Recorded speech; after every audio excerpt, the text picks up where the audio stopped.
ನಮಸ್ಕಾರ ವೀಕ್ಷಕರೇ, ನಾನು ಡಾಕ್ಟರ್ ನಾರಾಯಣ್ ಮುದ್ಗನೆ, ಆಯುರ್ವೇದಿಕ್ ಲೈಂಗಿಕ ತಜ್ಞ, ಫರ್ಟಿಲಿಟಿ ಎಕ್ಸ್ಪರ್ಟ್, ಜಯನಗರ್ ಬೆಂಗಳೂರಿನಲ್ಲಿ ಪ್ರಾಕ್ಟೀಸ್ ಮಾಡ್ತೇನೆ. ಶ್ರೀನಿವಾಸ್ ಕ್ಲಿನಿಕ್ ಇದನ್ನ ಕ್ಲಿನಿಕ್ ಹೆಸರು Yediyur circle, Jayanagar 7 block, Kanakapura main ರೋಡ್ನಲ್ಲಿ ಇದೆ. ಸೊ ಇವತ್ತು ಒಂದು ಸ್ಪೆಷಲ್ ಬೊನಾನ್ಸಾ ಆಫರ್. ಇವತ್ತು ಏನಂದರೆ ಈ ಟಾಪಿಕ್ ಬಗ್ಗೆ ತುಂಬ ಕಡಿಮೆ ವಿಡಿಯೋ ಇದೆ. ಏನಂದರೆ ನಾವು ಮಾಸ್ಟರ್ಬೇಷನ್ ಬಗ್ಗೆ ಜಾಸ್ತಿ ಮಾತಾಡ್ತೀವಿ. ಮಾಸ್ಟರ್ಬೇಷನಲ್ಲಿ ಮೇಲ್ ಮಾಸ್ಟರ್ಬೇಷನ್ ಬಗ್ಗೆ ಅಥವಾ ಹಸ್ತಮೈಥುನ, ಪುರುಷರ ಹಸ್ತಮೈಥುನ ಇದ್ರ ಬಗ್ಗೆ ಮಾತಾಡ್ತೀವಿ. ಸೊ ಇವತ್ತು ಉಲ್ಟಾ ಅಪೋಸಿಟ್ ಏನಂದರೆ ಫೀಮೇಲ್ ಮಾಸ್ಟರ್ಬೇಷನ್ ಬಗ್ಗೆ ಮಾತಾಡೋಣ. ಫೀಮೇಲ್ ಮಾಸ್ಟರ್ಬೇಷನ್ ಅಂದರೆ ಏನು, ಇದರಲ್ಲಿ ಪ್ಲಸ್ ಏನೋ ಮೈನಸ್ ಏನೋ, ಅದು ಮಾಡಬೇಕಾ ಅಥವಾ ಮಾಡಬಾರ್ದು, ಮಾಡಿದ್ರೆ ಎಷ್ಟು ಮಾಡಬೇಕು, ಮಾಡಬಾರ್ದು ಅಂದರೆ ಅದಕ್ಕೊಂದು ಲಿಮಿಟ್ ಏನು, ಯಾಕೆ ಮಾಡಬಾರ್ದು, ಎಲ್ಲ ವಿಷಯ ಬಗ್ಗೆ ನಾನು ಡೀಟೇಲಾಗಿ ಹೇಳ್ಕೊಡ್ತೀನಿ. ಸೊ ಹೊಸ ವ್ಯೂವರ್ಸ್ ತಾವು ಏನಾದರೂ ನೋಡ್ತಿದ್ರೆ ಸ್ವಲ್ಪ ಏನು ನಾಚಬೇಡಿ. It is all part. ನೀವು ಹುಟ್ಟಿದೆ ಈ ಕ್ರಿಯೆಯಿಂದ, ಓಕೆನಾ. ಇದ್ರ ಬಗ್ಗೆ ಜಾಸ್ತಿ ಅಯ್ಯೋ ಎಂತ ಮಾತಾಡ್ತಾ ಇದ್ದೀನಿ ಅಪ್ಪ ಅಂತ ಮಾತಾಡೋಕೆ ಹೋಗಬೇಡಿ. ಯಾಕಂದರೆ ಇದು ನೈಸರ್ಗಿಕ ಕ್ರಿಯೆ. ನಮ್ಮ ಕಂಟ್ರಿನಲ್ಲಿ ಏನಿದೆ ಸೆಕ್ಸುವಲ್ ಎಜುಕೇಷನ್ ಇನ್ನೂ ಒಂದು ದೊಡ್ಡ ಟ್ಯಾಬು ಇದೆ. ಫಾರಿನ್ ಕಂಟ್ರಿನಲ್ಲಿ, ಯುರೋಪಿಯನ್ ಕಂಟ್ರಿನಲ್ಲಿ ಏನಿದೆ ಅಂದರೆ ಸೆಕ್ಸುವಲ್ ಎಜುಕೇಷನ್ ಅಂತ ಒಂದು ಸೆಪರೇಟ್ 6ನೇ ತರಗತಿಯಿಂದ ಅವರಿಗೆ ಕ್ಲಾಸಸ್ ತೊಗೊಳ್ತಾರೆ. ಡೆವಲಪ್ಮೆಂಟ್ ಆಗ್ತಾ ಇದೆ. 14 ವರ್ಷ ಆದಮೇಲೆ ಒಂದು ಫೀಮೇಲ್ ಬಾಡಿನಲ್ಲಿ, ಒಂದು ಹುಡುಗಿರ ಬಾಡಿನಲ್ಲಿ ಏನೇನು ಬದಲಾವಣೆ ಆಗುತ್ತೆ ಇರುತ್ತೆ. ಸೆಕೆಂಡರಿ ಸೆಕ್ಸುವಲ್ ಕ್ಯಾರೆಕ್ಟರಿಸ್ಟಿಕ್ ನಾವೇನು ಹೇಳ್ತೀವಿ, ಅದು ಸ್ತನನಲ್ಲಿ ಆಗುವ ಚೇಂಜಸ್ ಇರ್ಬೋದು, ಬಾಡಿನಲ್ಲಿ ಆಗುವ ಚೇಂಜಸ್ ಇರ್ಬೋದು, ಇಮೋಷ್ನಲ್ ಲೆವೆಲ್ನಲ್ಲಿ ಆಗುವ ಚೇಂಜಸ್ ಇರ್ಬೋದು, ಅಥವಾ ಹಾರ್ಮೋನಲ್ ಲೆವೆಲ್ನಲ್ಲಿ ಆಗುವ ಚೇಂಜಸ್ ಇರ್ಬೋದು, ಸೈಕಲಾಜಿಕಲ್ ಲೆವೆಲ್ನಲ್ಲಿ ಆಗುವ ಚೇಂಜಸ್ ಇರ್ಬೋದು. ಸೊ ಅದು ಎಲ್ಲ ನಮಗೆ ಗೊತ್ತಿರಬೇಕು. ನಮಗೆ ಗೊತ್ತಿಲ್ಲ ಅಂತ ಅಯ್ಯೋ ಅಂತ ಇದ್ದೀವಿ. ಸೊ ಅವಾಗ ಅಂದಿದ್ದೀರಾ, ಬಟ್ ಇವಾಗ ಇದು ವಿಡಿಯೋ ಲಾಸ್ಟ್ವರೆಗೆ ನೋಡಿ. ಯಾಕಂದರೆ ಇಂಟ್ರೆಸ್ಟಿಂಗ್ ವಿಡಿಯೋ ಇದೆ. ಸ್ಪೆಷಲಿ ಮಹಿಳಾ ಫೀಮೇಲ್ಸ್ ಯಾರಿದ್ದೀರಾ, ಯಂಗ್ ಗರ್ಲ್ಸ್ ಯಾರಿದ್ದೀರಾ, ಸ್ಟೂಡೆಂಟ್ಸ್ ಇದ್ದೀರಾ, ವರ್ಕಿಂಗ್ಸ್ ಇದ್ದೀರಾ, ಇನ್ನೂ ಮದುವೆ ಆಗಿಲ್ಲ ಬಟ್ ತಾವು ಮಾಸ್ಟರ್ಬೇಟ್ ಮಾಡ್ತಿದ್ದೀರಾ, because that is A bodies basic biological need ಮಾಡ್ತಾ ಇದ್ದರೆ ಇದು ವಿಡಿಯೋ ತಮ್ಗಾಗಿದೆ, ದಯವಿಟ್ಟು ನೋಡಿ. ಸೊ ಫಸ್ಟ್, ಫೀಮೇಲ್ ಮಾಸ್ಟರ್ಬೇಷನ್ ಅಂದರೆ ಏನು. ನಾವು ಪುರುಷರ ಮಾಸ್ಟರ್ಬೇಷನ್ ಮಾಡುವಾಗ ನಾವು ಏನು ಮಾಡ್ತೀವಿ ಅಂದರೆ, ಪೆನಿಸ್ ಅಂತ ಒಂದು ಆರ್ಗನ್ ಇರುತ್ತೆ. ನಮ್ಮ ಕೈದಿಂದ ಏನು ಮಾಡ್ತೀವಿ, ಪೆನಿಸ್ನ ಹೋಲ್ಡ್ ಮಾಡಿಬಿಟ್ಟು ಸ್ವಲ್ಪ ಹಿಂದ್ಗಡೆ ಮುಂದಿನ ಪ್ರಿಪ್ಯೂಸ್ ಇರುತ್ತಲ್ಲ ಅದನ್ನು ಮೂವ್ಮೆಂಟ್ ಮಾಡುವಾಗ ಒಂದು ಸೆನ್ಸೇಷನ್ ಡೆವಲಪ್ ಆಗುತ್ತೆ ಗ್ಲಾನ್ಸ್ ಪೆನಿಸ್ನಲ್ಲಿ. ಆ ಸೆನ್ಸೇಷನ್ ನಮಗೆ ಚೆನ್ನಾಗಿ ಫೀಲ್ ಆಗೋದು, ಫೀಲ್ ಗುಡ್, ಏನೋ ಒಂದು ರಿಲ್ಯಾಕ್ಸ್, ಯಾವುದೋ ಒಂದು ಬೇರೆ ಲೋಕನಲ್ಲಿ, ಬೇರೆ ಪ್ರಪಂಚದಲ್ಲಿ ಹೋಗ್ತಾ ಇದ್ದೀವಿ ಅಂತ ಫೀಲ್ ಆಗಿಬಿಡುತ್ತೆ.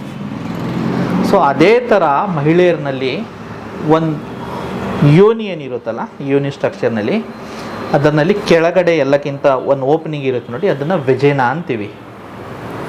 ಆಮೇಲೆ ಅದಕ್ಕಿಂತ ಮೇಲಿನ ಏನು ಓಪನಿಂಗ್ ಇದೆ ಅದು ಯುರೇಥ್ರಲ್ ಓಪನಿಂಗ್ ಅಂತ, ಯೂರಿನ್ ಪಾಸ್ ಮಾಡೋಕ್ಕೆ. ಆ ಎರಡರ ಮೇಲೆ ಒಂದು ಗ್ರಂಥಿ ಇರುತ್ತೆ. ಇದನ್ನು ಇಂಗ್ಲೀಷ್ ಭಾಷೆಯಲ್ಲಿ ಕ್ಲಿಟೋರಿಸ್ ಅಥವಾ ಕ್ಲೈಟೋರಿಸ್ ಅಂತೀವಿ. ಇದು ನೋಡೋಕ್ಕೆ ತುಂಬ ಚಿಕ್ಕದು ಅನಿಸುತ್ತೆ, ಇಷ್ಟೇ. ರೆಡ್, ಬ್ರೌನು ಅಥವಾ ಸ್ವಲ್ಪ ಡಾರ್ಕ್ ಕಲರ್ನಲ್ಲಿ ಇರುತ್ತೆ. ಒಂದು ಶೇಂಗಾ ಬೀಜ ಅಂತ ತಿಳ್ಕೊಳ್ಳಿ, ಅಥವಾ ಒಂದು ಕಡಲೆ ಬೀಜ ಅಂತ ತಿಳ್ಕೊಳ್ಳಿ. ಇಷ್ಟೇ ಚಿಕ್ಕ ಗ್ರಂಥಿ ಇರುತ್ತೆ. ಈ ಗ್ರಂಥಿ ಏನಂದರೆ ಫೀಮೇಲ್ ಬಾಡಿದು ಗ್ಲಾನ್ಸ್ ಪೆನಿಸ್. ಗ್ಲಾನ್ಸ್ ಪೆನಿಸ್ ಅಂದರೆ ಏನು, ಪುರುಷರಿಗೆ ಪೆನಿಸ್ ಇದೆ ಅಂತ ತಿಳ್ಕೊಳ್ಳಿ. ಮುಂದಿನ ಇಷ್ಟೇ ಒಂದು ಟೋಪಿ ಇರುತ್ತಲ್ಲ, ಆ ಟೋಪಿಗೆ ಗ್ಲಾನ್ಸ್ ಪೆನಿಸ್ ಅಂತೀವಿ. ಇದರಲ್ಲಿ ಹೈ ಸೆನ್ಸೇಷನ್ ಇರುತ್ತೆ. ಇಲ್ಲಿ ಟಚ್ ಮಾಡಿದ ತಕ್ಷಣ ಬ್ರೈನ್ಗೆ ಸ್ಟಿಮ್ಯುಲೇಷನ್ ಆಗಿಬಿಡುತ್ತೆ. ಸೊ ಫೀಮೇಲ್ ಬಾಡಿನಲ್ಲಿ ಹೇಳಿದೆ ಅಲ್ಲ, ಶೇಂಗಾ ಬೀಜ ಅಷ್ಟು ಸ್ಟ್ರಕ್ಚರ್ ಇರುತ್ತೆ ಅಲ್ಲ, ಆ ಕ್ಲಿಟೋರಿಸ್ ಅದು ಹೈಯೆಸ್ಟ್ ಸೆನ್ಸೇಷನ್ ಆಗುವ ಜಾಗ ಫೀಮೇಲ್ ಬಾಡಿನಲ್ಲಿ. ಆವಾಗ ಈ ಪಾರ್ಟ್ಗೆ ತಾವು ಫಿಂಗರ್ದಿಂದ ಟಚ್ ಮಾಡಿದ್ರ, ಅಥವಾ ತಮ್ಮ ಪಾರ್ಟ್ನರ್ ಅವ್ರ ನಾಲ್ಗೆದಿಂದ ಟಚ್ ಮಾಡಿದ್ರು, ಅಥವಾ ಅಲ್ಲಿ ಕಿಸ್ ಮಾಡಿದ್ರು ಅನ್ನೋಕ್ಕೆ ಸ್ಟಿಮ್ಯುಲೇಷನ್ ಆಗಿಬಿಡುತ್ತೆ. ಸೊ ಈ ಗ್ರಂಥಿ ಹೊರಗಡೆ ನೋಡೋಕೆ ತುಂಬ ಚಿಕ್ಕದಾಗಿ ಫೀಲ್ ಆದರೆ, ಬಟ್ ಇದು ಸಾಮ್ರಾಜ್ಯ ತುಂಬ ದೊಡ್ಡದು. ಹೆಂಗಂದರೆ ಒಂದು ಯೋನಿ ಇದೆ ಅಂತ ತಿಳ್ಕೊಳ್ಳಿ. ಇದು ಇಲ್ಲಿದೆ, ನಮಗನ್ಸುತ್ತೆ ಇಷ್ಟೇ ಇರುತ್ತೆ ಅಂತ. ಇದು ಜಸ್ಟ್ ಹೊರಗಡೆ ಕಾಣಿಸುವ ಮುಖ ಮಾತ್ರ, ಒಳಗಡೆ ತುಂಬ ಕಾಂಪ್ಲೆಕ್ಸ್ ಆಗಿ ಇರುತ್ತೆ. ಇದು ಪೂರ್ತಿ ಯೋನಿನ ಈ ಥರ ಕವರ್ ಮಾಡಿದಿರುತ್ತೆ. ಹೊರಗಡೆ ಅಷ್ಟೇ ಮುಖ ಇದ್ರೂ ಒಳಗಡೆ ತುಂಬ ಡೀಪಾಗಿ ಆ ಕಂಪ್ಲೀಟ್ ಫೀಮೇಲ್ ಜೆನೈಟಲ್ ಏರಿಯಾನ ಕವರ್ ಮಾಡಿದಿರುತ್ತೆ. ಇವಾಗ ಇಲ್ಲಿ ಸ್ಟಿಮ್ಯುಲೇಷನ್ ಮಾಡುವಾಗ ಸ್ಲೋಲಿ ಹೈ ಸೆನ್ಸೇಷನ್ ಆಗಿಬಿಟ್ಟು ಆ ಏರಿಯಾಗೆ ಬ್ಲಡ್ ಸಪ್ಲೈ ಚೆನ್ನಾಗಾಗುತ್ತೆ. ಬ್ಲಡ್ ಸಪ್ಲೈ ಚೆನ್ನಾಗಿ ಹೋಗ ಸ್ಲೋಲಿ ಏನಾಗುತ್ತೆ, ಇದರಲ್ಲಿ ಸ್ಟ್ರೆಂತ್ ಬರೋಕ್ಕೆ ಸ್ಟಾರ್ಟ್ ಆಗುತ್ತೆ. ಸ್ಲೋಲಿ ಯೋನಿ ಒಳಗೆ ಒಂದು ಮಾಯಿಶ್ಚರೈಸರ್ ಥರ ಬಾಡಿ ಏನು ಮಾಡುತ್ತೆ, ನೀರನ್ನ ಬಿಡುತ್ತೆ ಅಥವಾ ತೇವಾಂಶ ಮಾಡುತ್ತೆ. ಸೊ ಫಸ್ಟ್ ಇದು ಗುಡ್ಡಾ ಬ್ಯಾಡ್ ಎರಡು ಅಂತ ಹೇಳ್ತೀನಿ ನಾನು. ಪ್ರತಿಯೊಂದು ವಿಷಯ ಏನಿದೆ ಅಲ್ಲ, ಅಮೃತನೋ ಜಾಸ್ತಿ ಕುಡಿದ್ರೆ ಅದು ವಿಷ, ವಿಷ ಕಡಿಮೆ ಕ್ವಾಂಟಿಟಿನಲ್ಲಿ ತೊಗೊಂಡ್ರೆ ಅದು ಔಷಧಿ. ಇವಾಗ ಬಾಡಿದು ಒಂದು ನ್ಯಾಚುರಲ್ ಬಯಾಲಜಿಕಲ್ ನೀಡ್ ಇದೆ ಅಂತ ತಿಳ್ಕೊಳ್ಳಿ. ಈಗ ತಮ್ಮ 30 ವರ್ಷ ಇದೆ, 32 ವರ್ಷ ಇದೆ, ಯಾವುದೋ ಕಾರಣಕ್ಕೆ ಮೇ ಬಿ ಕಮಿಟ್ಮೆಂಟ್ ಇರ್ಬೋದು, ಅಥವಾ ಎಲ್ಲೋ ಸಂಬಂಧ ಜೋಡಿಸಿಲ್ಲ, ಅಥವಾ ನಾನು ಜಾಬ್ ಮಾಡ್ತಾ ಇದ್ದೀನಿ, ಮನೆಯಿಂದ ಹೊರಗಡೆ ಇದ್ದೀನಿ, ಮದುವೆ ಆಗಿಲ್ಲ. ಬಟ್ ಬಾಡಿದ ಬಯಾಲಜಿಕಲ್ ನೀಡು 18 ವರ್ಷ 20 ವರ್ಷದಿಂದ ಸ್ಟಾರ್ಟ್ ಆಗಿಬಿಡುತ್ತೆ. ಆವಾಗ naturally there is a tendency, sex related ಏನೋ ತಾವು ಮಾತಾಡಿದಿರ್ತೀರಾ, ಯಾವುದೋ ಆ ಥರ ಇಂಟಿಮಿಸಿ ವಿಡಿಯೋ ನೋಡಿದ್ರ, ಅಥವಾ ಏನೋ ನಿಮಗೆ ಕನಸಿನಲ್ಲಿ ಆ ಥರ ಒಂದು ಫೀಲಿಂಗ್ ಬಂತು, ನೋವಿಂಗ್ಲಿ ಆರ್ ನೋವಿಂಗ್ಲಿ ಆ ಏರಿಯಾಗೆ ನೀವು ಟಚ್ ಮಾಡಿದಾದ್ಮೇಲೆ ಏನೋ ಸಮಥಿಂಗ್ ಡಿಫ್ರೆಂಟ್. ಯಾವಾಗ ನೀವು ಫಸ್ಟ್ ದಿನ ಯಾವಾಗೂ ನೀವು ಡ್ರಿಂಕ್ಸ್ ಮಾಡಿಲ್ಲ ಅಂತ ತಿಳ್ಕೊ, ಆನ್ ಆಫ್ ಸಡನ್ ಯಾವಾಗ ಒಂದಿನ ಸ್ವಲ್ಪ ಒಂದು ತೊಗೊಂಡ್ಬಿಟ್ರೆ ಯಾವುದೊಂದು ಬೇರೆ ಲೋಕನಲ್ಲಿ ಹೋಗಿದ್ದಾಗ ಏನು ಫೀಲಿಂಗ್ ಇರುತ್ತಲ್ಲ, ಅದೇ ಫೀಲಿಂಗ್ ಇಲ್ಲಿ ಬರೋಕ್ಕೆ ಸ್ಟಾರ್ಟ್ ಆಗುತ್ತೆ. ಏನೋ ಒಂದು ಹೊಸ ಗುಡ್ ಆ ಥರ. ಆಮೇಲೆ ಸ್ಲೋಲಿ ಅದನ್ನು ನೀವು ಏನು ಮಾಡ್ತೀರಾ, ರೆಗ್ಯುಲರಾಗಿ ಪ್ರಾಕ್ಟೀಸ್ ಮಾಡೋಕ್ಕೆ ಸ್ಟಾರ್ಟ್ ಮಾಡ್ತೀರಾ. ಆವಾಗ ಏನಾಗುತ್ತೆ, ಇನಿಷಿಯಲ್ ಸ್ಟೇಟ್ನಲ್ಲಿ ಎಲ್ಲನೇ ಚೆನ್ನಾದಾನೆ. ಇನಿಷಿಯಲಿ ಲವ್ ಆದಾಗೂ ನಿಮ್ಮ ಗರ್ಲ್ ಫ್ರೆಂಡ್ ಇರ್ಬೋದು ಅಥವಾ ಬೈ ಫ್ರೆಂಡ್ ಇರ್ಬೋದು, ಅಯ್ಯೋ ಅವನಕ್ಕಿಂತ ಒಳ್ಳೆ ವ್ಯಕ್ತಿನೇ ಈ ಸಮಾಜದಲ್ಲಿ ನಾನು ನೋಡಿಲ್ಲ ಅಂತ ಫೀಲಿಂಗ್ ಇರುತ್ತೆ ಇನಿಷಿಯಲಿ. ಅದು ತೊಗೊಂಡು ಬರಲ್ಲ, ಕಾಫಿ ತೊಗೊಂಡು ಬರಲ್ಲ, ಐಸ್ ಕ್ರೀಮ್ ತೊಗೊಂಡು ಬರಲ್ಲ ಅಂತ ಈ ಥರ ಎಲ್ಲ ಇರುತ್ತೆ ಇನಿಷಿಯಲ್ ಸ್ಟೇಜ್ನಲ್ಲಿ. ಎಲ್ಲ ಚೆಂದ ಅನಿಸುತ್ತೆ, ಅಯ್ಯೋ ಅಂತ, ಊಟ ಆಯಿತಾ, ಟಿಫಿನ್ ಆಯಿತಾ ಅಂತ. ಅದೇ ಬರ್ತಾ ಅವ್ರು ಫೋನ್ ಬಂದ್ರೆ ಇರಿಟೇಟ್, ಅಯ್ಯೋ ಇವನು ಮಾಡೋ ಕೆಲಸ ಎಲ್ಲ ಸುಮ್ಮನೆ ಫೋನ್ ಮಾಡ್ತಾನಂತ. ಸೊ ಮಾಸ್ಟರ್ಬೇಷನ್ ಕೂಡ ಇನಿಷಿಯಲ್ ಸ್ಟೇಜ್ನಲ್ಲಿ ತುಂಬ ಚೆನ್ನಾಗಿ ಫೀಲ್ ಆಗಿಬಿಡುತ್ತೆ, ಆ ಫೀಲಿಂಗೇ ಬೇರೆ ಅಂತ ಅನಿಸುತ್ತೆ. ಬಟ್ ಈಗ ಇದರದ್ದು ನೆಗೆಟಿವ್ ಆಸ್ಪೆಕ್ಟ್ ಕಡೆ ಹೋಗ್ತೀನಿ. ಫಸ್ಟು, ಇದು ಒಂದು ಅಡಿಕ್ಟಿವ್. ಇನಿಷಿಯಲಿ ಚಂದ ಅನ್ಸ್ರೂ ಬರ್ತಾ ಇದು ಒಂದು ಅಡಿಕ್ಷನ್ ಥರ ಆಗ್ಬಿಡುತ್ತೆ. ಅದರದಿಂದ ಏನಾಗುತ್ತೆ, ಲಾಂಗರ್ ಟೈಮ್ನಲ್ಲಿ ನಿಮ್ಮ ಸೆಕ್ಸುವಲ್ ಲೈಫ್ಗೆ, ಸೆಕ್ಸುವಲ್ ಡಿಸೈರ್ಗೆ ಒಳ್ಳೆಯದಲ್ಲ. ಎರಡನೇದು, ರಿಪೀಟೇಟಿವ್ ಮಾಸ್ಟರ್ಬೇಷನ್ ಮಾಡಿ ತಾವು ಏನು ಮಾಡ್ತಾ ಇದ್ದೀರಾ, ಆ ಪರ್ಟಿಕ್ಯುಲರ್ ಏರಿಯಾನಲ್ಲಿ ಇರುವ ನರಗಳಿಗೆ ನೀವು ಸ್ಲೋಲಿ ಡ್ಯಾಮೇಜ್ ಮಾಡ್ತಾ ಇದ್ದೀರಾ. ಯಾಕಂದರೆ ನೀವು ಮಾಸ್ಟರ್ಬೇಷನ್ ಮಾಡುವಾಗ ಈ ಹಾರ್ಟ್ ಸರ್ಫೇಸಿಂದ ಸ್ವಲ್ಪ ಹೈಯರ್ ಇಮೋಷನ್ಸ್ನಲ್ಲಿ ಜೋರಾಗಿ ರಬ್ ಮಾಡ್ತೀರಾ.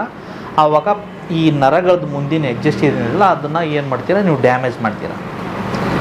ಆವಾಗ ಏನಾಗುತ್ತೆ, ನೀವು ನ್ಯಾಚುರಲ್ ಲೈಂಗಿಕ ಕ್ರಿಯೆಯಲ್ಲಿ ನಿಮ್ಮ ಪಾರ್ಟ್ನರ್ ಜೊತೆಗೆ ಸೇರುವಾಗ ಆ ಫೀಲಿಂಗ್ ನಿಮಗೆ ಬರಲ್ಲ.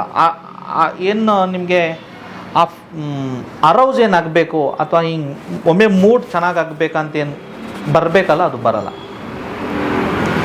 ಮೂರನೇದು, ಲೋಕಲ್ ಏರಿಯಾನಲ್ಲಿ ಸ್ವಲ್ಪ ಏನಾಗುತ್ತೆ, ಜೋರಾಗಿ ರಬ್ ಮಾಡಿದ್ರೆ ಸ್ವೆಲ್ಲಿಂಗ್ ಬರೋದು ಪಾಸಿಬಿಲಿಟೀಸ್ ಇದೆ. ನಾಲ್ಕನೇದು, ರಿಪೀಟ್ಲಿ ಯೂರಿನರಿ ಟ್ರ್ಯಾಕ್ ಇನ್ಫೆಕ್ಷನ್. ನಾನು ನೋಡಿದ್ನಲ್ಲಿ ಏನಿದೆ, ರಿಪೀಟೆಡ್ ಮಾಸ್ಟರ್ಬೇಷನ್ ಮಾಡೋದು ಅಭ್ಯಾಸ ಯಾವ ಮಹಿಳೆಗೆ ಅಥವಾ ಸ್ತ್ರೀಗೆ ಅಥವಾ ಹುಡುಗಿಗೆ ಇರುತ್ತೆ, ಅವ್ರನ್ನಲ್ಲಿ ಯೂರಿನ್ ಇನ್ಫೆಕ್ಷನ್ ರಿಪೀಟೆಡ್ಲಿ ಆಗೋ ಚಾನ್ಸ್ ಜಾಸ್ತಿ ಇರುತ್ತೆ. ಆಮೇಲೆ ಫಿಫ್ತು, ಇದು ಹೇಗಂದರೆ ಮಾಸ್ಟರ್ಬೇಷನ್ ಮಾಡ್ತಾ there is a slight possibility you are harming your natural anatomical structure of body. ನಿಮ್ಮ ಕ್ಲಿಟೋರಿಸ್ ಇರ್ಬೋದು, ಯೋನಿದ ಮುಖ ಇರ್ಬೋದು, ಸಮ್ಹೌ ನೋವಿಂಗ್ಲಿ ಅನ್ನೋವಿಂಗ್ಲಿ ಮಾಸ್ಟರ್ಬೇಟ್ ಮಾಡ್ತಾ ಸಮ್ಟೈಮ್ಸ್ ಏನು ಮಾಡ್ತಾರೆ, ಟ್ವೈಸ್ ಯೂಸ್ ಮಾಡೋಕ್ಕೆ ಸ್ಟಾರ್ಟ್ ಮಾಡ್ತಾರೆ. ಅದು ಟಿಂಬಲ್ ಇರ್ಬೋದು ಅಥವಾ ವೈಬ್ರೇಟರ್ ಇರ್ಬೋದು. ಇವೆಲ್ಲ ಏನಾಗುತ್ತೆ, ಇನಿಷಿಯಲಿ ತುಂಬ ಚೆನ್ನಾಗಿ ಅನಿಸುತ್ತೆ, but that is damaging your inner layer of vagina, that is very sensitive. ನೀವು ಯಾವುದೋ ಹಾರ್ಡ್ ಸರ್ಫೇಸು ಅಥವಾ ಯಾವುದೋ ವೈಬ್ರೇಟರ್ನ ನೀವು ಜಾಸ್ತಿ ಯೂಸ್ ಮಾಡಿದ್ರೆ ಏನಾಗುತ್ತೆ, ಅದು ಸ್ಕಿನ್ ಥಿಕ್ನೆಸ್ನ ಜಾಸ್ತಿ ಮಾಡುತ್ತೆ. ಸ್ಕಿನ್ ಥಿಕ್ನೆಸ್ ಒಂದು ಸತಿ ಜಾಸ್ತಿ ಆಯ್ತಲ್ಲ, ನಿಮಗೆ ನಾರ್ಮಲ್ ಆ ಟಚ್ಗೆ ಏನು ಫೀಲಿಂಗ್ ಬರಬೇಕು, ಆ ಫೀಲಿಂಗ್ ಸ್ಲೋಲಿ ಕಡಿಮೆ ಆಗೋಕ್ಕೆ ಸ್ಟಾರ್ಟ್ ಆಗುತ್ತೆ. ಸೊ ಇಷ್ಟು ಮಾಸ್ಟರ್ಬೇಷನ್ದು ಸೈಡ್ ಎಫೆಕ್ಟ್ಸ್ಗಳು ಇದೆ. ಸರ್ ಎಲ್ಲ ನೆಗೆಟಿವ್ ಹೇಳ್ತಾರೆ, ಏನಾದರೂ ಪಾಸಿಟಿವ್ ಕೂಡ ಹೇಳಿ ಸರ್ ಅಂತ ಕೇಳ್ತೀರಾ. ಸ್ವಲ್ಪ ಪಾಸಿಟಿವ್ ಹೇಳ್ತೀನಿ.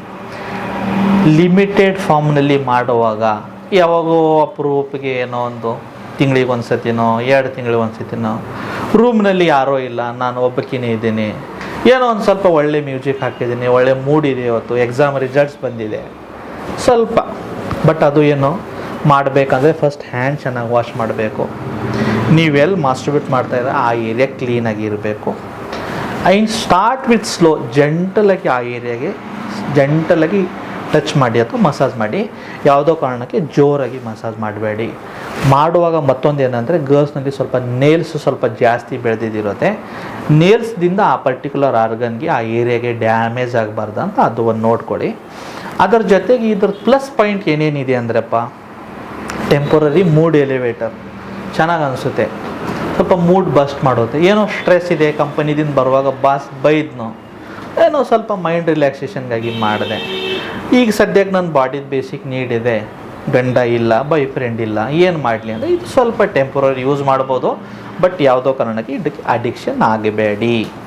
ಮತ್ತು ಈ ಥರ ಇಂಟ್ರೆಸ್ಟಿಂಗ್ ವಿಡಿಯೋ, ಇಂಟ್ರೆಸ್ಟಿಂಗ್ ಟಾಪಿಕ್ ಬಗ್ಗೆ ತಿಳ್ಕೊಬೇಕಾದ್ರೆ ಕಮೆಂಟ್ನಲ್ಲಿ ಹೇಳಿ ಸರ್, ನಮಗೆ ಈ ವಿಷಯ ಬಗ್ಗೆ ಮಾತಾಡಿ, ಅದ್ರ ಬಗ್ಗೆ ನಮಗೆ ಸ್ವಲ್ಪ ಏನು ಅವೇರ್ನೆಸ್ ಇಲ್ಲ ಅಂದರೆ ಬರೋ ದಿನಗಳೇ ಆ ವಿಷಯ ಬಗ್ಗೆ ನಾನು ಮಾತಾಡ್ತೀನಿ.